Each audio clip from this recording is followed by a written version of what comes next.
मेरा नाम चेन शियाओबाओ है।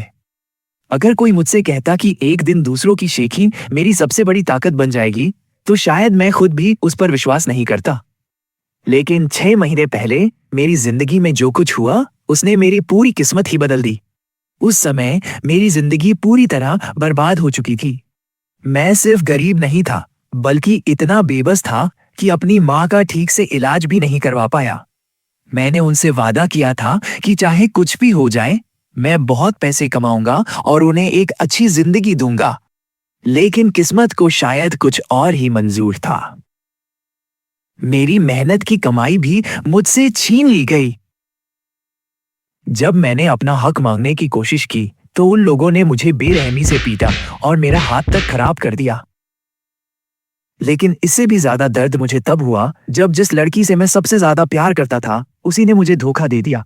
झो मेजू, जिसके लिए मैं कुछ भी करने को तैयार था, उसने बिना एक पल सोचे मेरा साथ छोड़ दिया और किसी दूसरे आदमी का हाथ थाम लिया।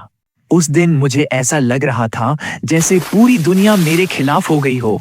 इसी दौरान मेरी मुलाकात एक बूढ़े आदमी से हुई। वह जमीन पर गिरा हुआ था और बाकी लोग उसे देखकर घृणा से दूर हट रहे थे। पता नहीं क्यों, लेकिन मैं खुद को उसकी मदद करने से रोक नहीं पाया।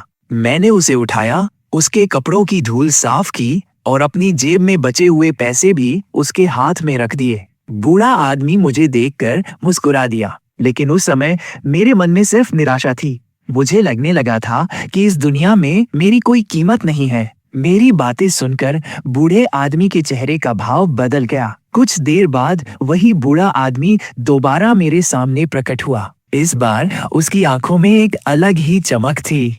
उसने कहा कि वह मुझे एक ऐसा सौभाग्य देने जा रहा है जो किसी और को कभी नहीं मिला। मैं उसकी बातों को मजाक समझ रहा था, लेकिन अगले ही पल मेरे कानों में एक रहस्यमयी आवाज गूंज उठी। अल्टीमेट ब्रैगिंग सिस्टम सफलतापूर्वक सक्रिय हो चुका था। मैं कुछ समझ पाता उससे पहले ही बूढ़ा आदमी गायब हो गया। लेकिन जाने से पहले वह एक अजीब सी बात कह गया। अगर मैं मर गया तो उसे 7 पोते कौन देगा? उस समय मुझे लगा कि शायद वह कोई सनकी बूढ़ा है, लेकिन मुझे बिल्कुल अंदाजा नहीं था कि मेरी जिंदगी अब पूरी तरह बदलने वाली थी। कुछ समय बाद मुझे अपने पुराने सहपाठियों के रियूनियन की खबर मिली। मेरे लिए यह सिर्फ एक पार्टी नहीं थी, क्योंकि मुझे पता था कि वहां झो मेजू भी आने वाली है। जैसे ही मैं वहां पहुंचा, सभी की नजरें मेरी तरफ घूम गई। कुछ लोग मुझे देखकर हैरान थे, जबकि कुछ के चेहरे पर मजाक उड़ाने वाली मुस्कान थी। आखिर उनकी नजरों में मैं एक असफल इंसान और जेल से बाहर आया हुआ आदमी था। और तभी मेरी नजर झो मेजू पर पड़ी।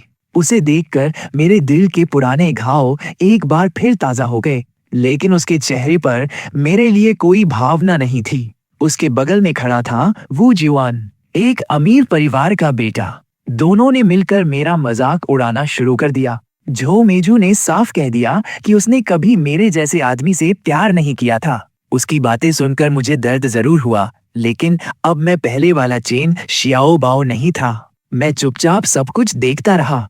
उसी समय वो जीवान ने अपनी दौलत का दिखावा करना शुरू कर दिया। वह बड़े गर्व से कह रहा था कि उसके पास 3 मिलियन बिटकॉइन है। लेकिन जैसे ही उसकी बात खत्म हुई, मेरे दिमाग में सिस्टम की आवाज गूंज उठी और अगले ही पल 3 मिलियन बिटकॉइन मेरे नाम हो चुके थे। मैं अपनी खुशी को छुपाने की पूरी कोशिश कर रहा था, लेकिन यह तो सिर्फ शुरुआत थी। वो जीवान ने घमंड से बताया कि वह यिपिंजू के सबसे आलीशान विला नंबर 1 में रहता है और उसकी यह शेखी भी मेरे लिए सच बन गई। इसके बाद उसने दावा किया कि पूरा तियानहाओ क्लब उसके परिवार का है और अगले ही पल सिस्टम ने वो क्लब भी मेरे नाम कर दिया। उसे बिल्कुल अंदाजा नहीं था कि जितनी ज्यादा शेखी वो मार रहा था, उतना ही ज्यादा फायदा मुझे हो रहा।